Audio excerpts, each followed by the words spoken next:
Respected Imam, brothers and sisters, here at Hotel De Palma in Ampang Point.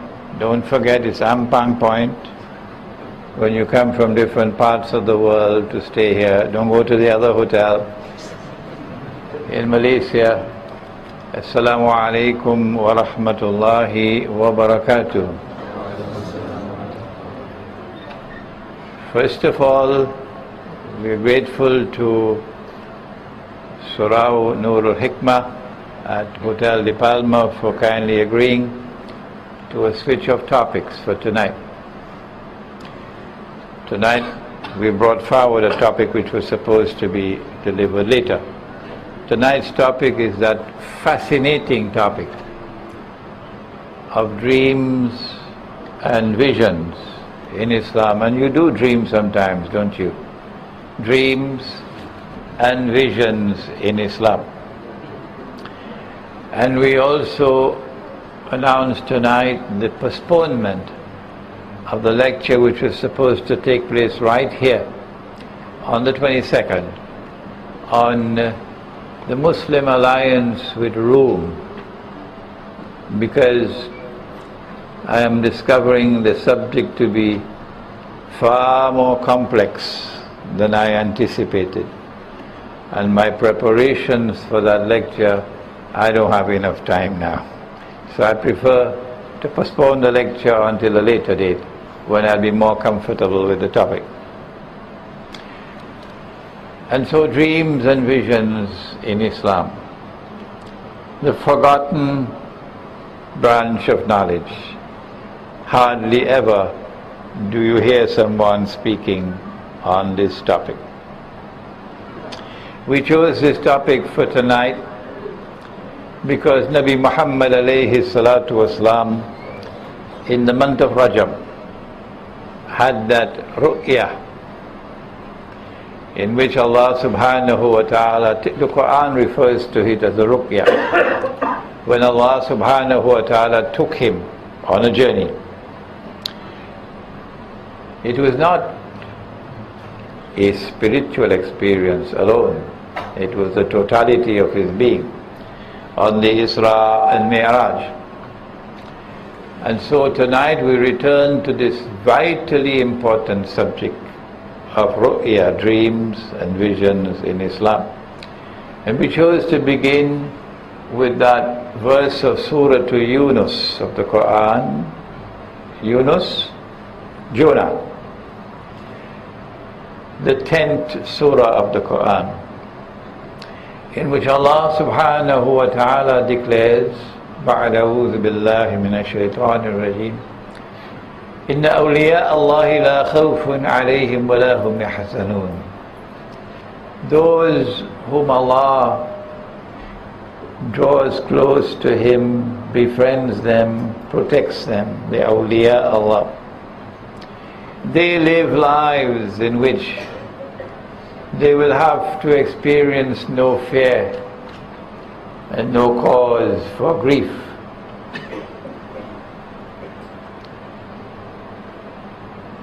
الَّذِينَ آمَنُوا وَكَانُوا يَتَّقُونَ.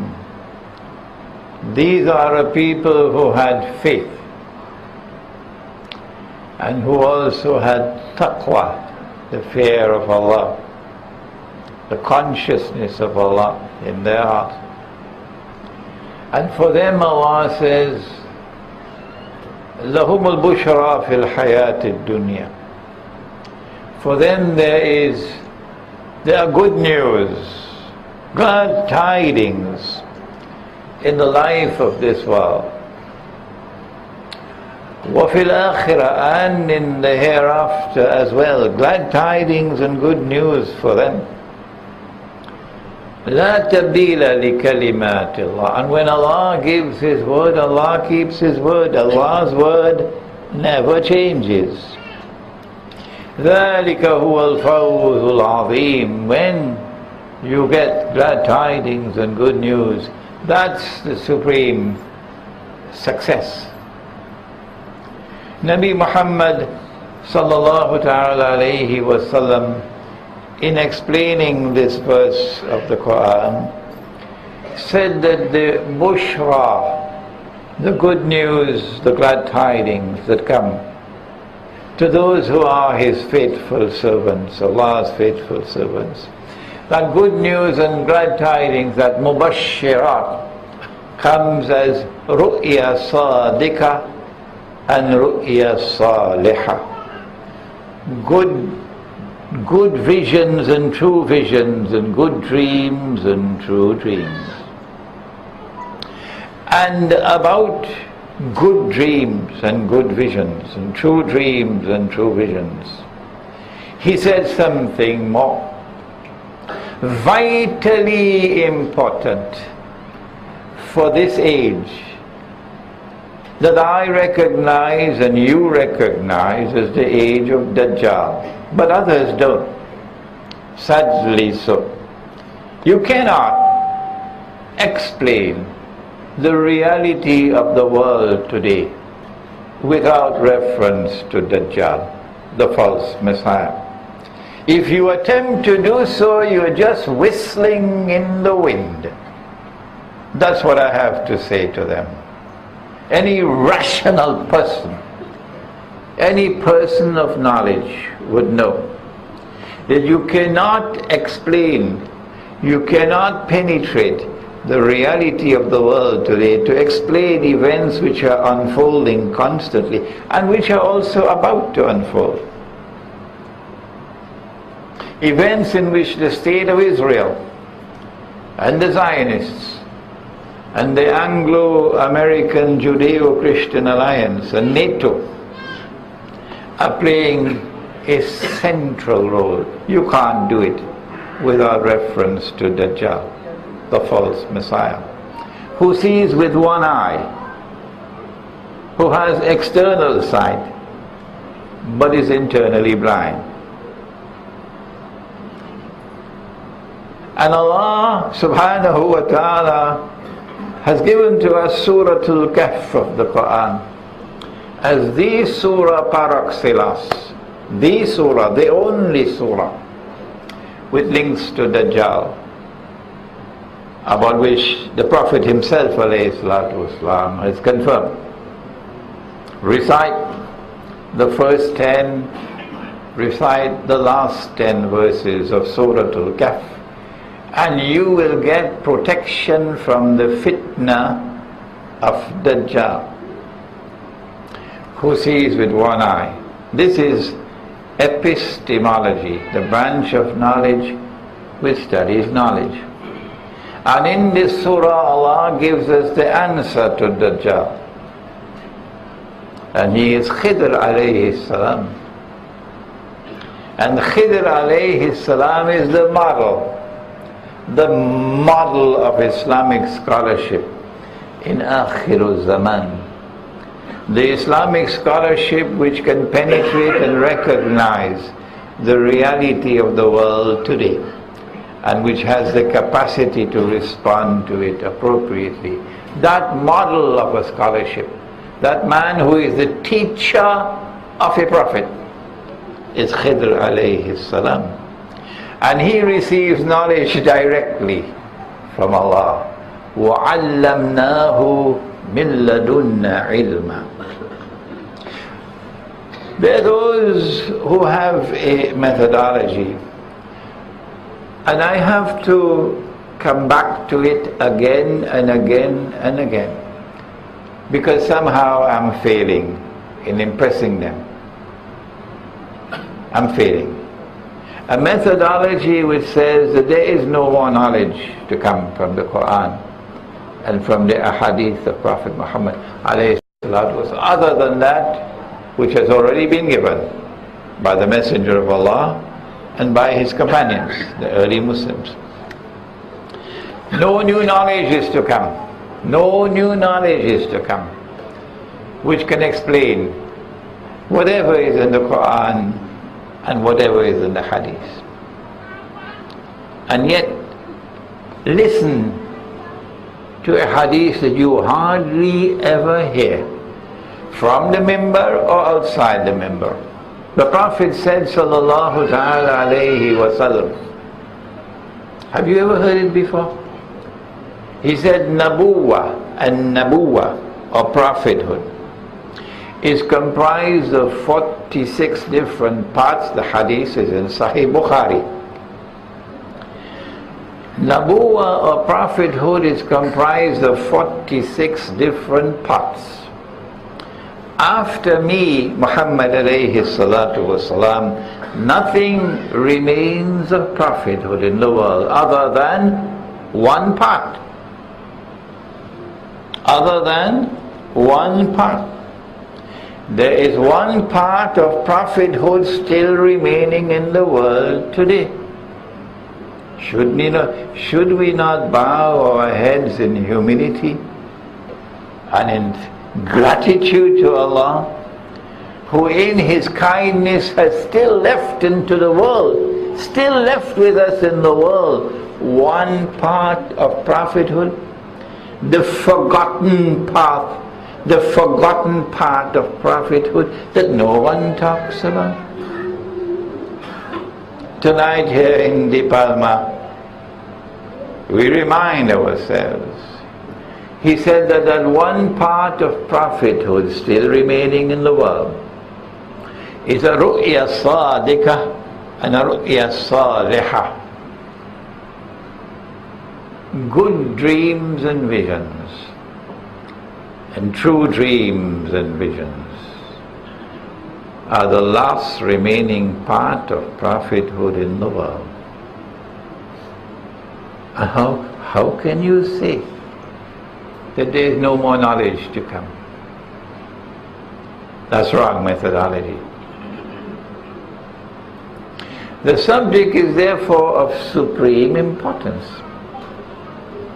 The Quran itself addresses the subject of dreams and visions, but we need maybe 2-3 hours to take you through all the verses of the Quran pertaining to dreams and visions. We don't have the time to do that, but you got homework to do. There are 3 kinds of dreams or visions. Said Nabi Muhammad alayhi salatu wasalam, there are those dreams and visions which are good and which are true, and they come from Allah. And if you have such a dream or vision, then you must perform 2 raka'at salat nafil, salatul nafila, in gratitude to Allah, and then give something in charity to thank Allah.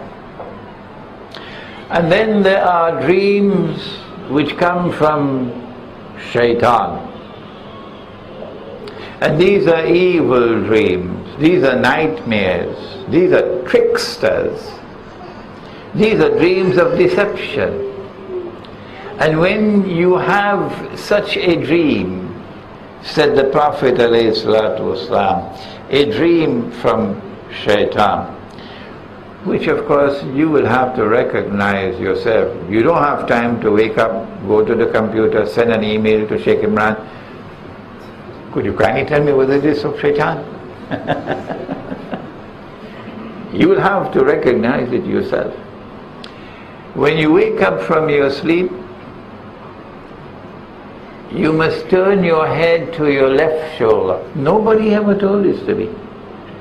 Nobody ever lectured on this subject to me. I graduated from the Alimi Institute of Islamic Studies without knowing this subject because it wasn't taught. Turn your head to the left shoulder and spit 3 times without saliva necessarily leaving your mouth. And then do not tell that dream to anyone, not even to your grandmother.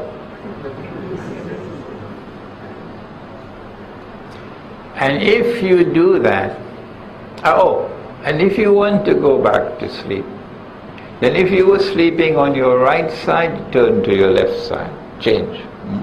If you do that, if you turn your head to the left shoulder and spit 3 times, which is psychologically dispelling, if you restrain yourself from narrating the dream to anyone, then the dream will fade away and will not harm you.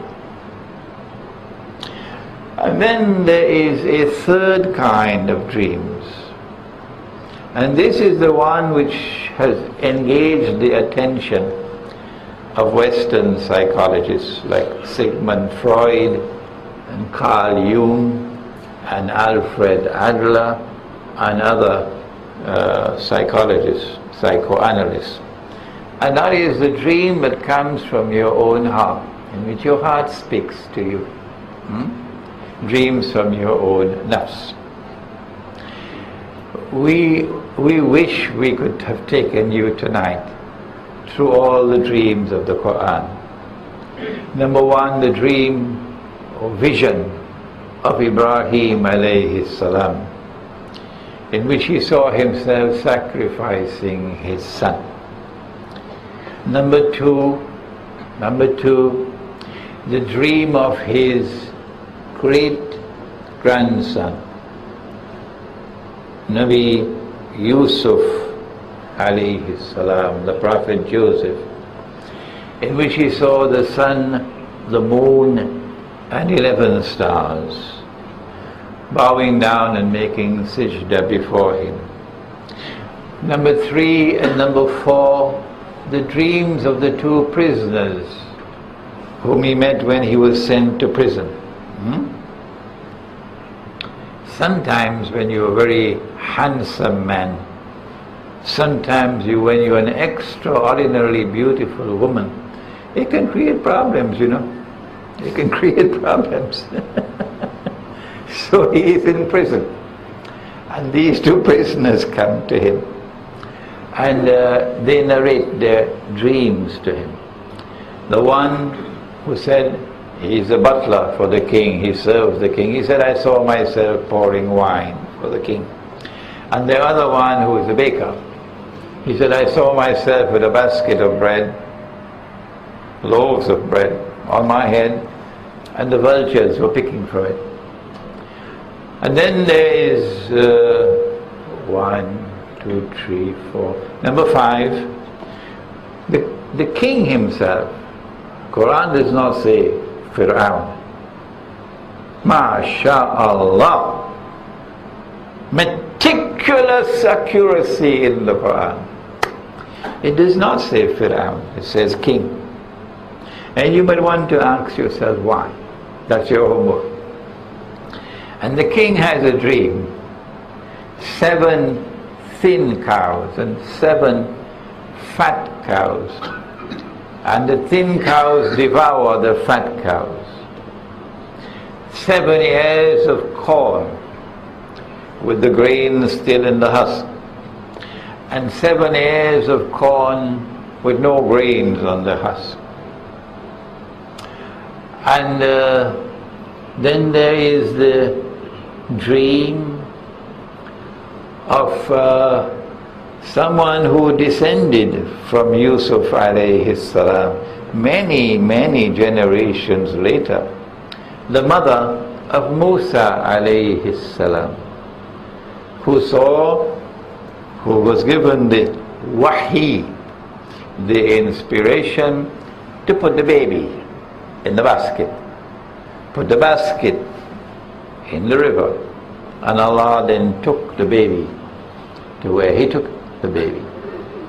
And then there is Nabi Muhammad alayhi salatu wassalam on the eve of the battle of Badr. And if we are defeated, that's the end. Everything is finished. All the 13 years in Mecca, all the 18 months in Medina, everything will be gone at this moment. Then communicated, which restored morale. And then there is the dream or vision of Nabi Muhammad alayhi salatu wasalam after the battle of Badr, after the battle of Uhud, after the battle of Khandaq or Al-Ahzab, when the kuffar had given to war all that they could give, and they had not succeeded. And you now have a military stalemate. And that military stalemate opened the door of opportunity, political opportunity. The Nabi Muhammad ﷺ is given a dream. That at the time when we are at war with Makkah, he saw himself making tawaf around the Kaaba. And so he gets up and he announces, I'm going. And this led to Hudaybiyah. And to what happened after that, we don't have the time. Are these all the dreams in the Quran? Or is there any more? I believe we have exhausted them. But I don't have the time. It draws tears to my eyes that I don't have the time to analyze these dreams for you. I have written a book on dreams in Islam. Unfortunately, we are out of stock. All my other books are outside there, but not this book.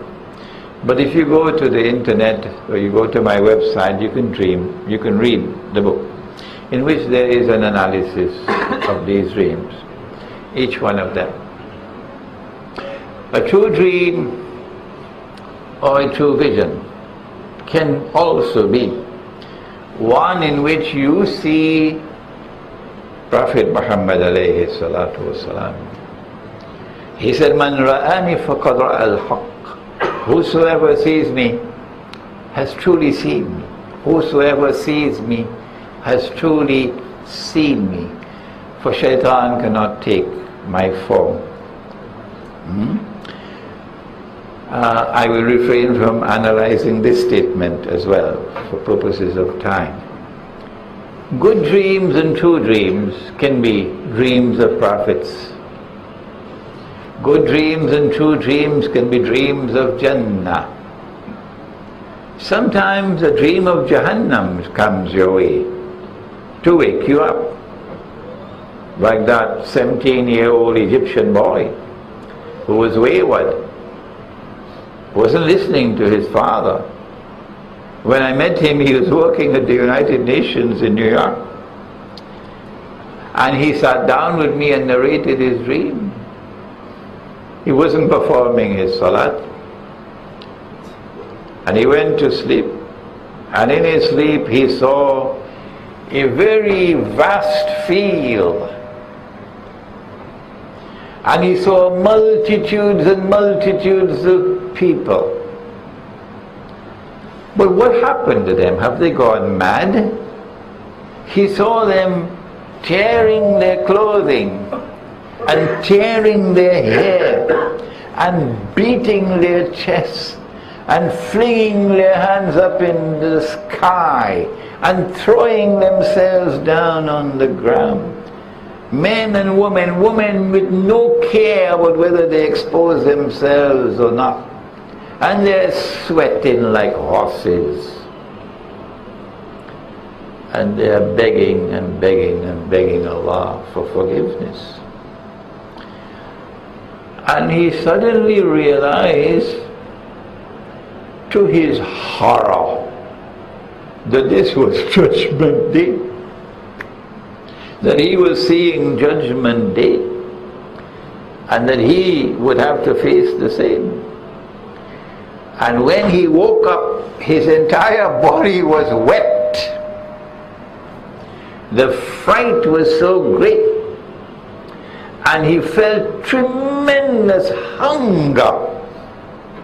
He could do nothing else but get out of bed, go to the shop, buy some food and eat it quickly, quickly, quickly.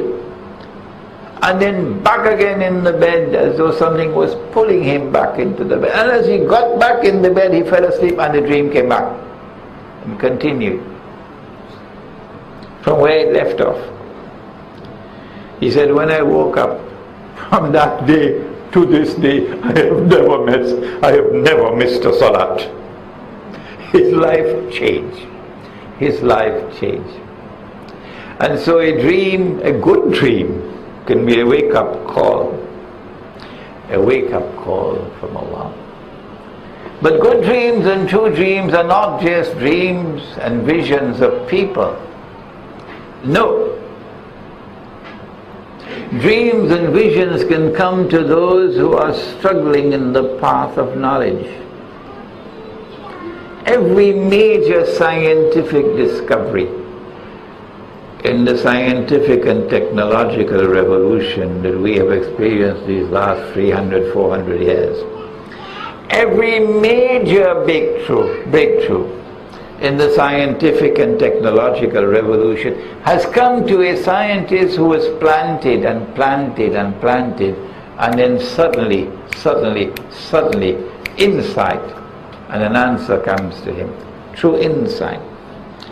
And this is why Allah says in the Quran, وَأَلَيْسَ لِلْإِنسَانِ إِلَّا مَا سَعَى. You cannot reap if you do not plant. The only people I know of who reap without planting are banks. How can they reap when they do not plant? Tell them they are reaping what others are planting. They are reaping what others are planting. And they will pay a bitter price for that. And so you have to struggle. You have to struggle if you are to receive this gift of Bushra. And in that struggle, you go to the Quran and you go to the hadith of the Prophet alayhi salatu wasalam. And if Allah chooses, then Allah can bless you with continuing knowledge that's coming into the world, explaining the Quran and explaining the hadith as never before, because the time has come for this knowledge to come. But when you get good dreams and good visions, be careful. Be careful of this mouth of yours. Because if you go and start broadcasting it on CNN, what's going to happen? Your dreams and visions are going to dry up. Dry up. So do not tell your dreams and visions to others with pride in your heart that I'm a big man. Secondly, do not tell your dreams and visions to every Tom, Dick and Harry. لا تقصص رؤياك على إخوتك فيكيدوا لك كيدا, says Yaqub alayhi salam to his son Yusuf. Do not tell your dream, your vision, to your brothers, even though they are the sons of a prophet of Allah. If they hear this vision of yours, they're going to plan to respond to it with evil.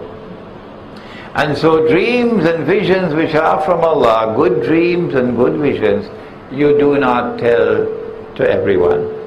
You share it only with those who love you, who will not harm you, and those who have been blessed by Allah with the knowledge of the interpretation of dreams and visions. The dream or the vision which comes to you from Allah, communicating information, does not necessarily have to come in a way which is plain, because Allah in the Quran tells us that the verses of the Quran are of two kinds.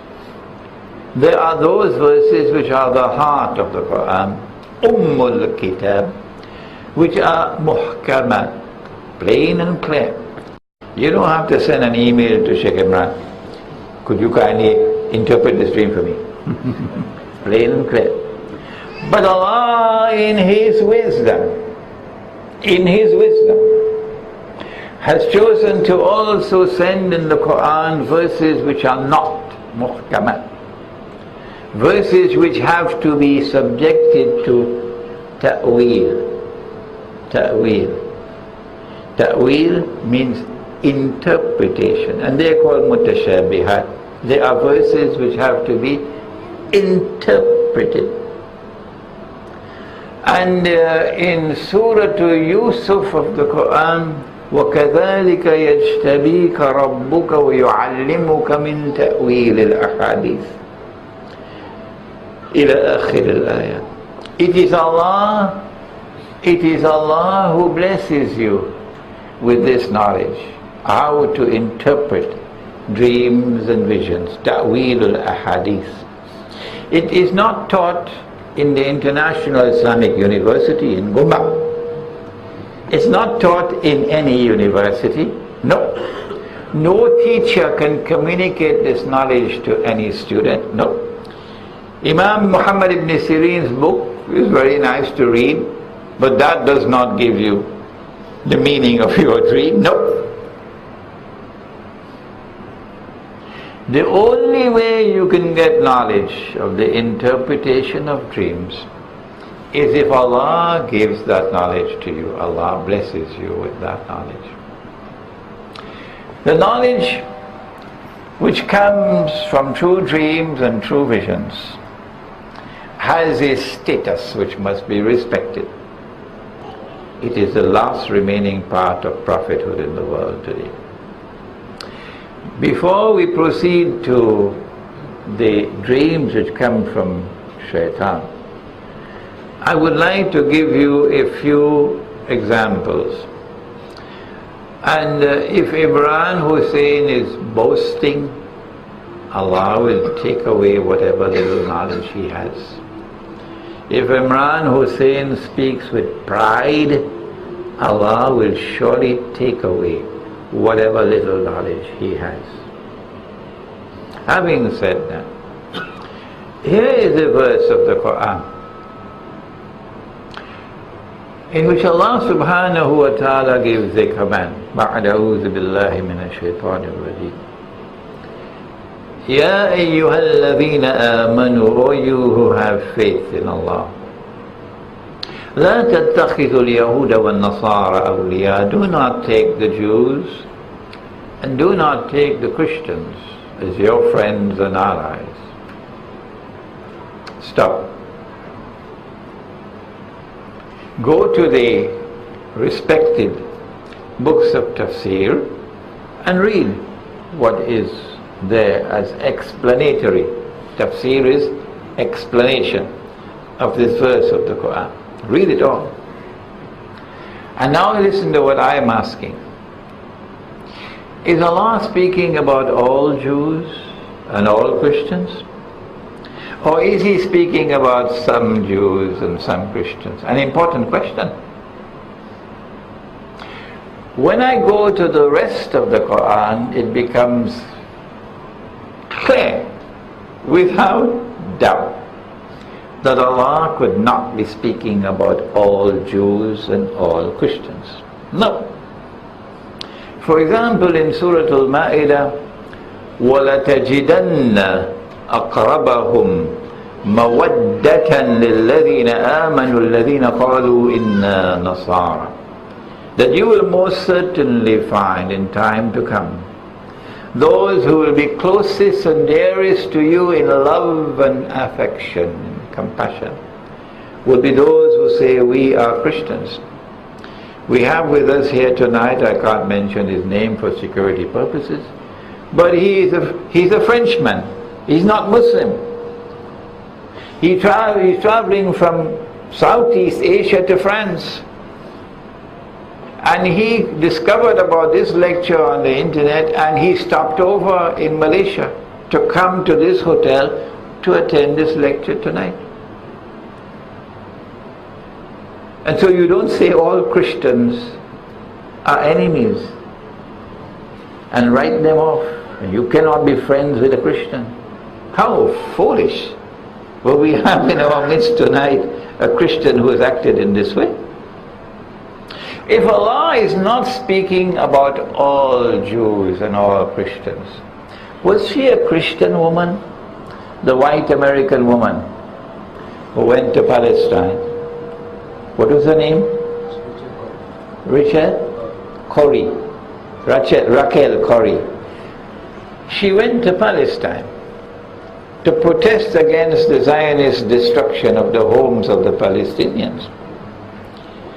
And she went before a tractor which was going to demolish a home, and stood up in front of the tractor to prevent it from demolishing the home. And the Zionist, who has the heart of a beast, drove the tractor over her body and killed her. Is that woman your enemy? Is the Quran saying you cannot be friends with such people? What nonsense. Well then, if Allah is not speaking about all Jews and all Christians, which Jews and which Christians? I asked this question. And when I asked this question, the answer is right there in the words which follow. بَعْدُهُمْ أَوْلِيَاءُ بَعْضٍ. Allah is saying, بَعْدُهُمْ أَوْلِيَاءُ بَعْضٍ. That's the answer to the question. Do not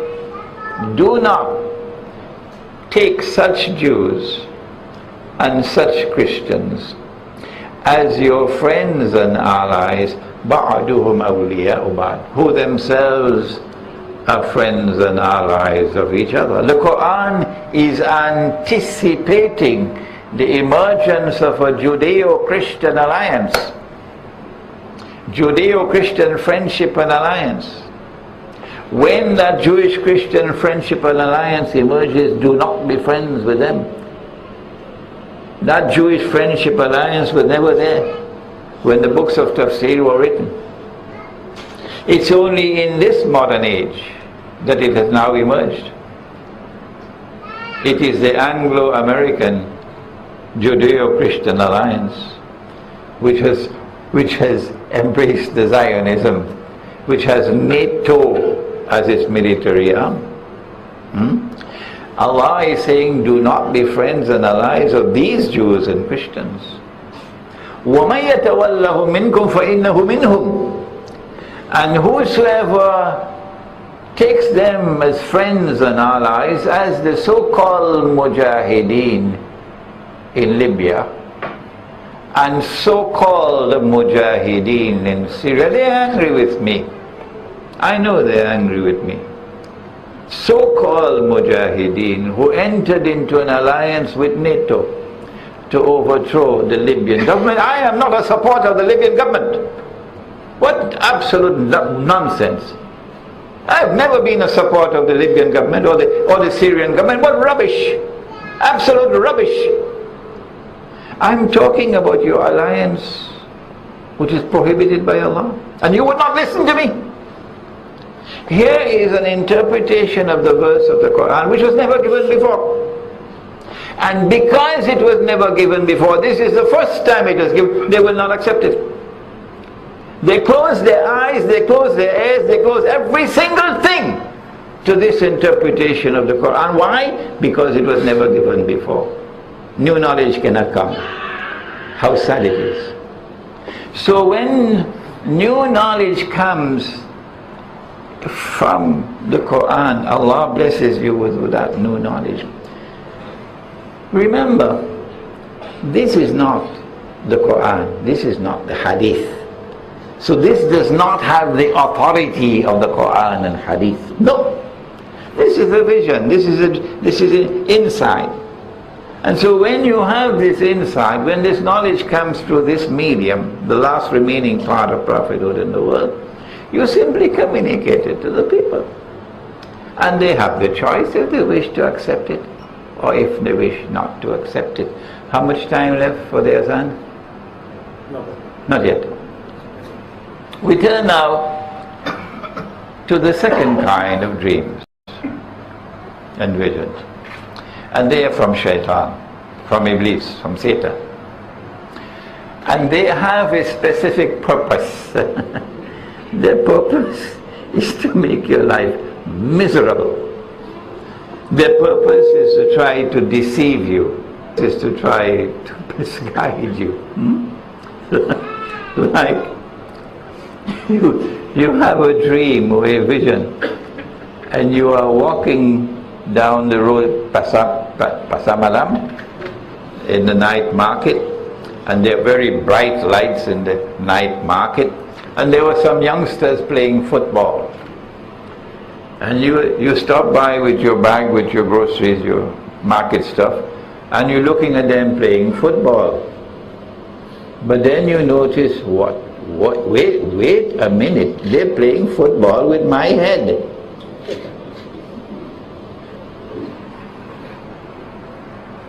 When you see them playing football with your head, you get such a terrifying fright.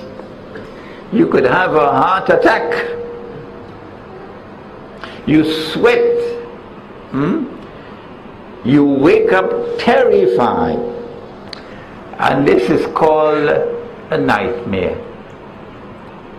And Shaitan's purpose is to make your life miserable. And as he sees you responding in a miserable way, he is so happy, he is laughing his head off. From there where you can't see him. But dreams and visions which come from Shaitan can have more dangerous implications. You got married, mashallah. If you're a young man and you're not married, let me know after the lecture, because I have many daughters.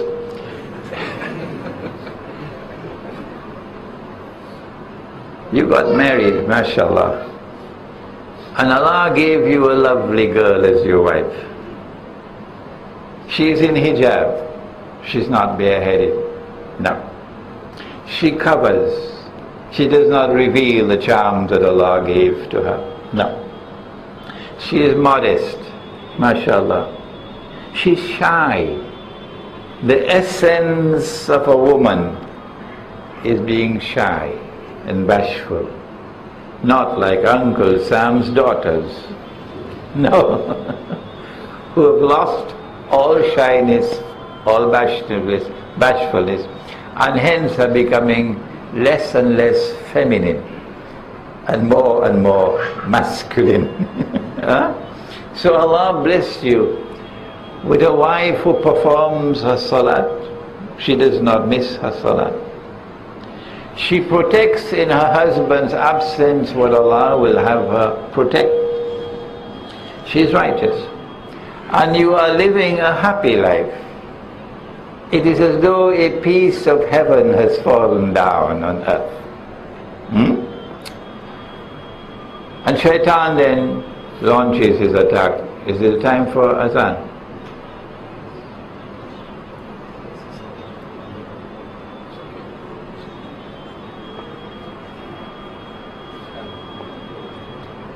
Shaitan launches his attack. He comes to you in a dream and shows you your wife in private with another man.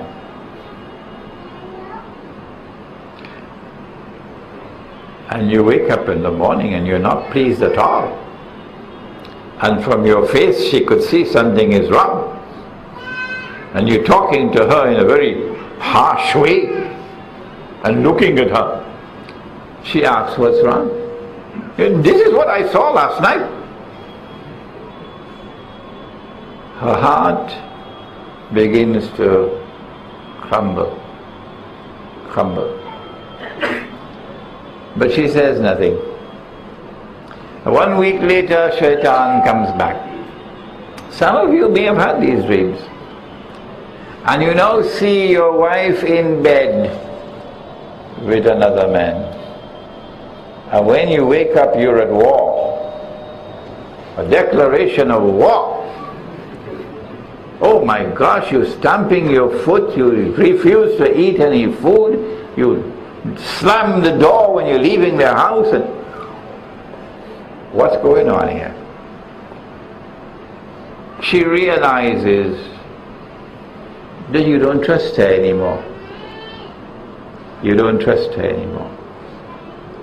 And her heart is now broken. And by the time you have the third dream, the divorce takes place. And then Shaitan rubs his hand and he says, mission accomplished. Mission accomplished. Because no one ever told you that the Prophet ﷺ spoke about dreams from Shaitan and how you should respond to them. Who is going to call the azan? Nobody here? Please find out outside.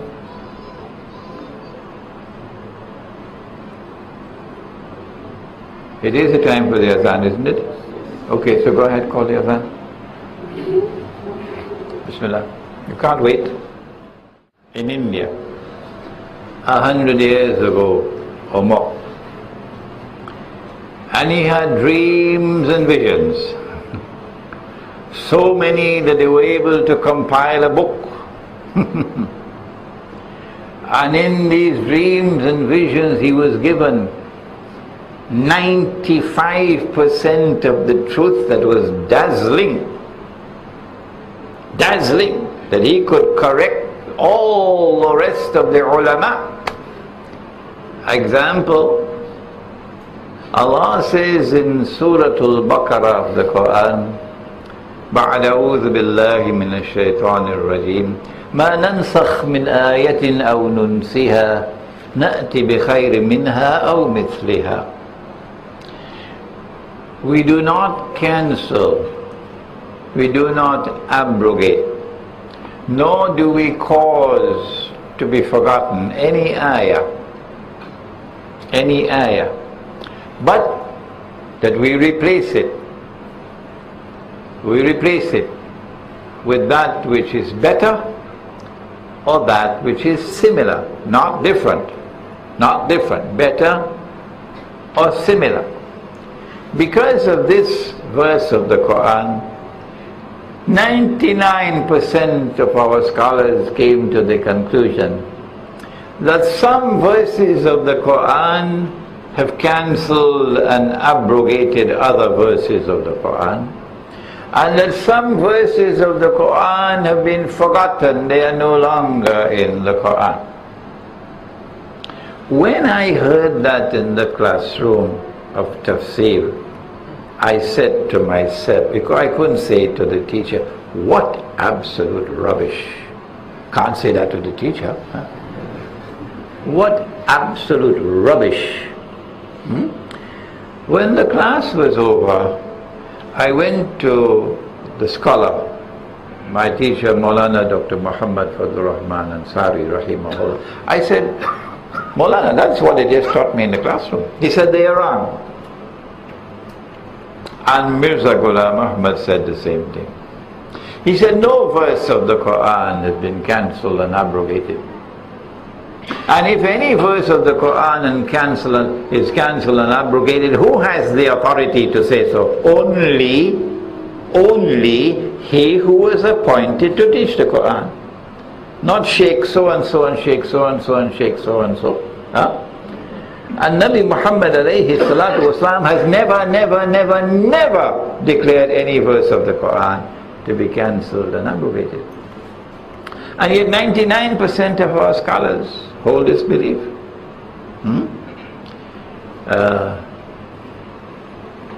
Mirza Ghulam Ahmad declared, no verse of the Quran has been cancelled or abrogated.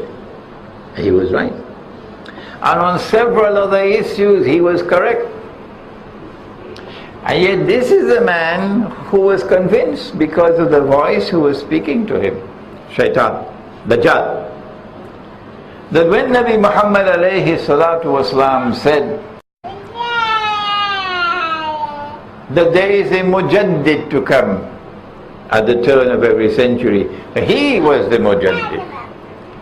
That when Nabi Muhammad alayhi salatu wasalam said that Imam al-Mahdi is to come, he said, I am Imam al-Mahdi. That when Nabi Muhammad alayhi salatu wasalam said that the Messiah will come down, will return, the Masih al-Mawud, he says, I am the Masih al-Mawud. Forgetting that The Messiah who is to come is the son of Maryam, and he, Mirza, is the son of a Punjabi woman. Huh? And finally, that he is a prophet of Allah.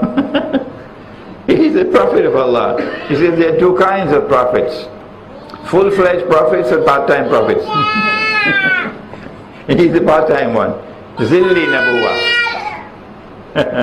So, here is a case of dreams and visions which communicated truth that was dazzling, and yet there was falsehood in it. Like Al Jazeera. 95%, you know, like the books of, what's his name, Harun Yahya, 95%, so that the 5% of poison can be slipped in. So, when you have dreams, to recognize that this dream is from shaitan, you got to measure this dream with the Quran. If it is in conflict with the Quran, if it is in conflict with the Quran, if it is in conflict with the Sahih Hadith, then you recognize that this could not be the truth. So be careful. Be careful. Because Dajjal has a PhD in deception. Now let's go to the third kind of dreams, namely the dreams from your own nafs. Sometimes Allah subhanahu wa ta'ala, in His kindness and compassion, chooses to heal. This is the... Do we have any medical doctors here tonight? Yes, we have two. At least two. This is the therapeutic value. This is medical terminology. The therapeutic value of dreams and visions. Someone is suffering from a broken heart. Did I tell you the story about a little girl? She's only 5 years of age, and in the summertime there are ice cream trucks which come through her town, and the ice cream trucks have music, and the truck will come after school is over in the afternoon. So on this day the ice cream truck came, and the music is being played, and all the children in the street are running because it's summertime, it's hot, to buy ice cream. And she is in her home, she hears the music, and she asks her mummy for money. My mummy doesn't have any money. No. So she stands by her window and looks down at the children running to the ice cream truck. She looks down and she sees them buying the ice cream and eating ice cream. She sees them going back to their home, and then she sees the ice cream truck drive away, and the tears fall from her eyes, and that little heart is broken. But Allah subhanahu wa ta'ala is a God of rahmah, and even that little heart that is broken, He wants to mend it.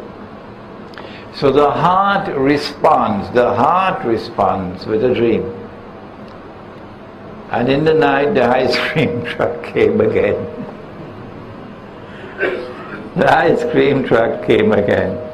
And when she went to Mummy, ice cream, can I get some money? Gave her the money.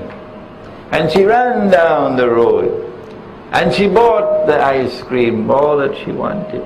And she came back into her house, and she sat down and she ate and she ate and she ate, and the ice cream was all over her face and all over her clothing. And when she woke up in the morning, the heart was mended.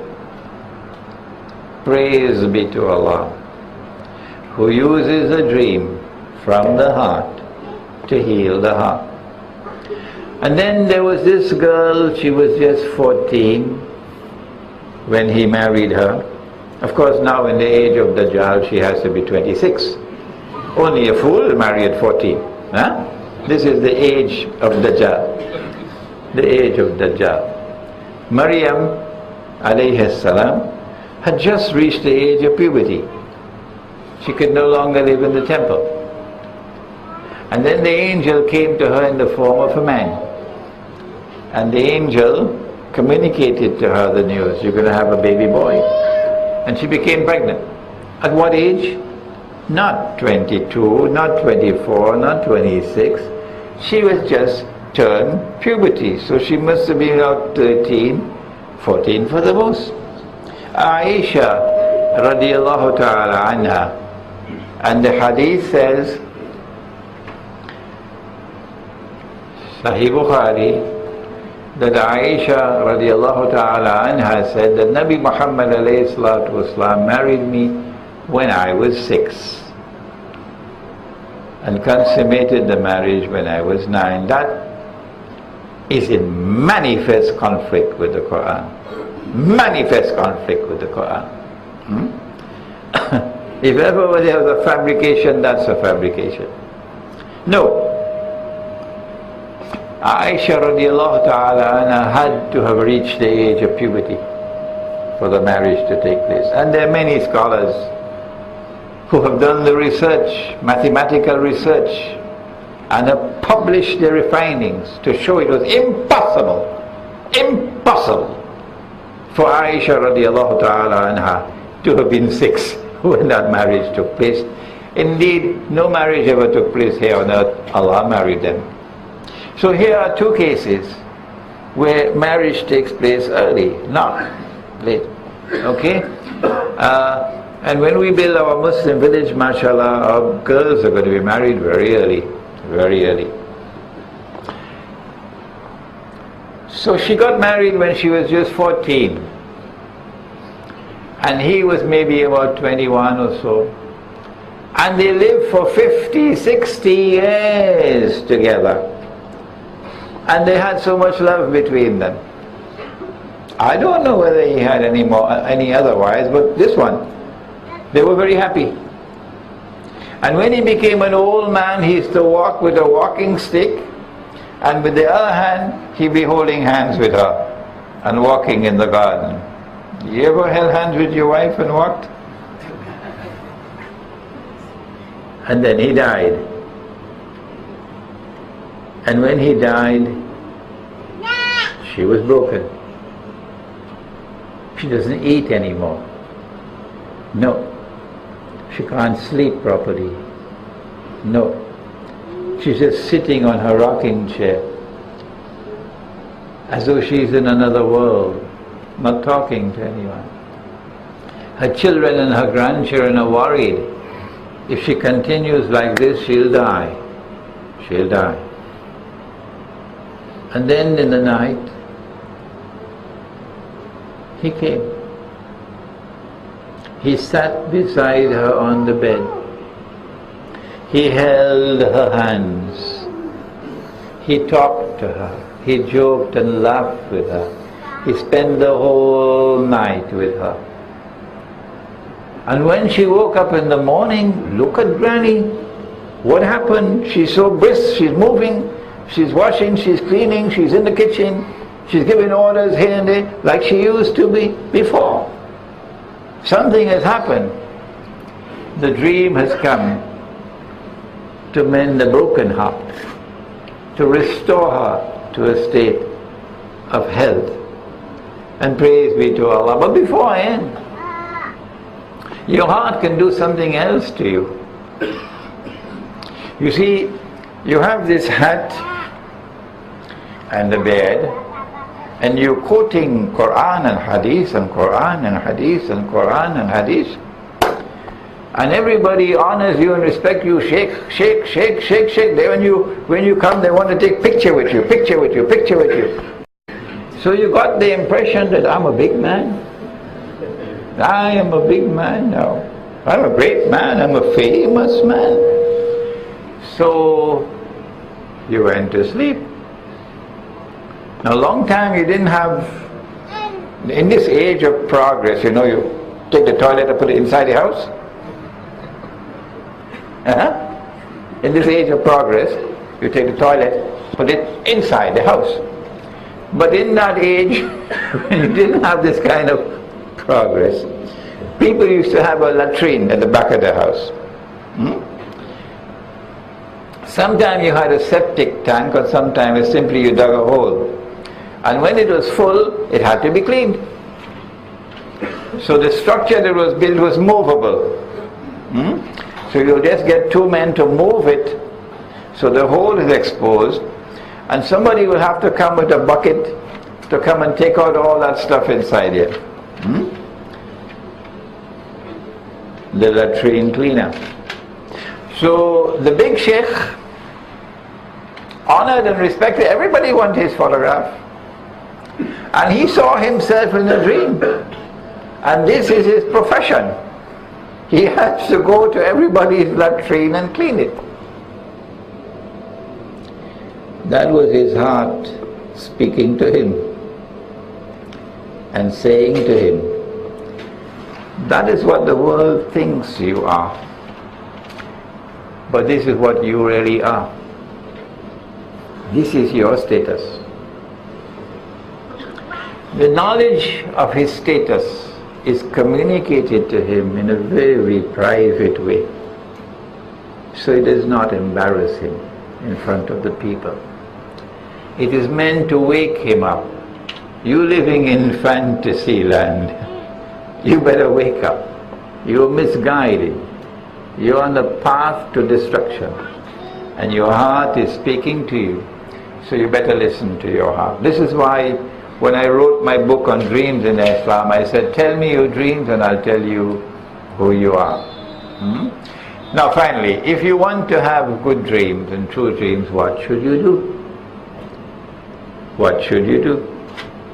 Well, I am performing my salat, I'm fasting in Ramadan, I'm giving in charity and so on. What else should I do? I recite the Quran, yes.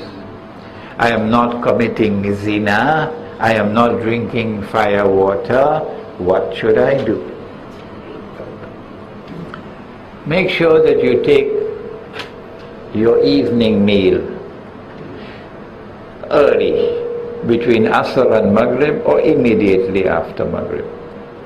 Pakistan usually has dinner at 10 and 11 in the night.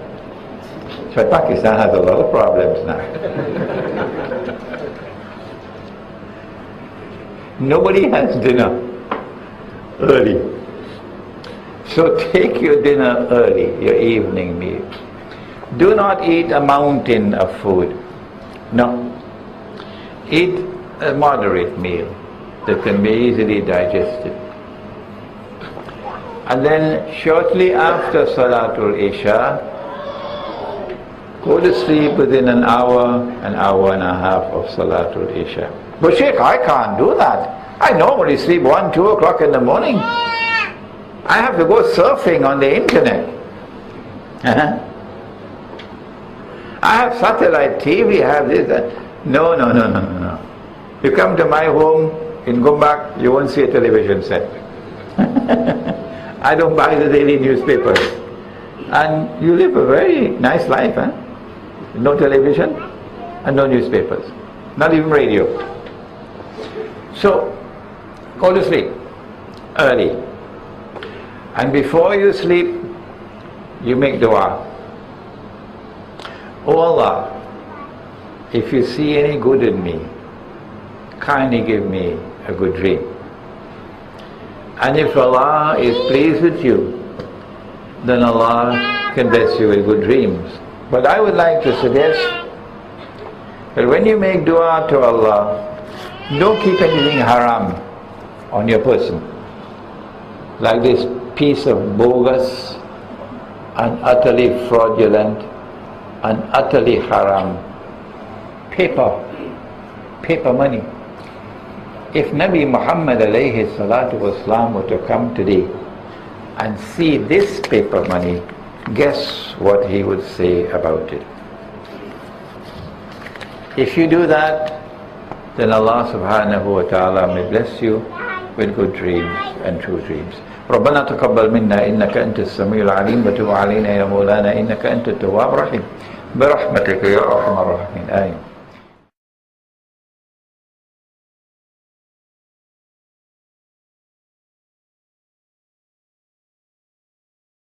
Read my book on Gog and Magog. You see where I have consistently restricted myself only to our sources, the Quran and the Hadith, in my eschatology. I'm not unaware of the Christian eschatology, but I choose not to use that data in order to preserve my scholarship. I hope and pray there'll be others to come after me who will build on what I have built, inshallah, and who will then try to compare and contrast our eschatology with theirs, inshallah. Any more questions?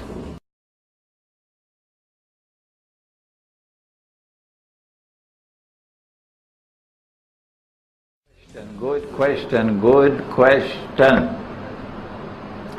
Last night I saw my neighbor's house on fire, burning down. Last night. This morning at 10 o'clock, fire broke out. By 10:30, the fire brigades were there, but they could not save it, and the house burnt down. This is a true dream. Question: how could I see last night that which only occurred at 10 o'clock today? There is no answer from secular scholarship. There is no answer from secular scholarship to that question. The answer can only come from religion. What is the answer? The answer is that events exist before they occur. إنما أمره إذا أراد شيئا أن يقول له كن فيكون. Allah creates events. Having created an event, that event now has to transit the samawat before it can occur in this world of space and time. As it is passing through that transcendental world, the angel of dream gets knowledge of that event, and by Allah's command can communicate it to you, which is a true dream, the last remaining part of prophethood. But when angels speak amongst themselves, there's a surah of the Quran called Surah Al-Jinn. The jinn can eavesdrop and get some knowledge of these events which are to occur. And then the jinn can convey that information to human beings, which is why President Reagan had one of them in the White House. I don't know if you know about that. Yeah. So this is how you have the fortune teller and the soothsayer. But the information that comes from such a person is unreliable, because it's second-hand information that can be inaccurate and can be incomplete. Man ra'a arrafan fasa'alahu min shay'in lam yuqbal lahu salatun 40 layla, said the Prophet alayhi salatu wasallam. If you meet someone who reads your hands and reads the coffee cup, the grains, and tells fortune telling what's going to happen to you in the future, who you're going to get married to, how many wives you're going to have, etc. Allah's messenger said Allah will not accept your salat for 40 days. And so the true dream, or rather the metaphysics of a true dream, is a very, very important branch of knowledge with which to prove the truth of religion. That the only way, everybody has a true dream sometime, everybody. The only way you can explain a true dream is this way, that there is a world beyond this world. There is an unseen world, al-ghayb. The event was created and it existed in al-ghayb. And then there's a surah of the Quran called Surah Al-Ma'arij, which speaks about the event coming down, stage by stage, until it manifests itself, it occurs in this world. This is the link between dreams and the samawat. Any other questions? Yes.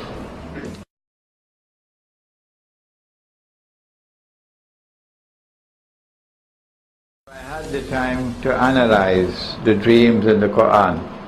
I didn't have that time. This is your homework. You would have seen several true dreams in the Quran, several. Okay? And when you analyze these dreams, you see that a true dream can communicate news of an event which is to occur in the immediate future.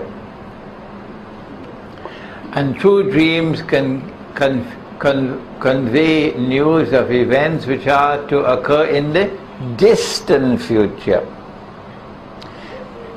True dreams can communicate knowledge of an event which is of direct relationship to you personally. But true dreams can also convey knowledge, news of an event which is of national importance, like 7 years of drought that will affect the entire region. And appropriately so, that dream does not come to an ordinary person, it comes to the king. If you are only getting nonsense in your dreams, nothing significant, and you wake up, you forget everything, nothing, then Allah does speak about such people. He says they have eyes and yet don't see. They have ears and yet don't hear. They have hearts and yet don't understand. They're just like cattle. They're just like cattle. The difference between cattle and the one who has eyes and yet can see is that Allah puts nur in the heart. But Allah will not put nur into the heart. يَهْدِ اللَّهُ لِنُورِهِ مَنْ يَشَاءُ. Allah will not put nur in the heart unless that heart qualifies for the nur. That heart must have faith in it. That heart must be polished. That heart must have oil. يَكَادُ زَيْتُهَا يُضِيءُ وَلَوْ لَمْ تَمْسَسْهُ نَارٌ. The purest oil possible, olive oil. You got to work for that. You got to stand up, show backbone. There are those who know they have backbones made of recycled paper. They say, no, I can't do that, I can't say that. If I do that, my business will collapse. If I do that, I won't be able to travel. They put me on a no-fly list. If I do that and speak like that, they're going to say I'm a terrorist. My friends are going to part from me. They might send me Guantanamo. قُلْ إِنَّ صَلَاتِي وَنُسُكِي وَمَحْيَايَ وَمَمَاتِي لِلَّهِ رَبِّ الْعَالَمِينَ. If you are a people who fast for Allah, Ramadan is coming, then you must be a people who will also live for Allah. Make sense? Those who live for Allah are people who will be willing to die for Allah. Yeah. These are the ones that get nur in their heart. Any more questions?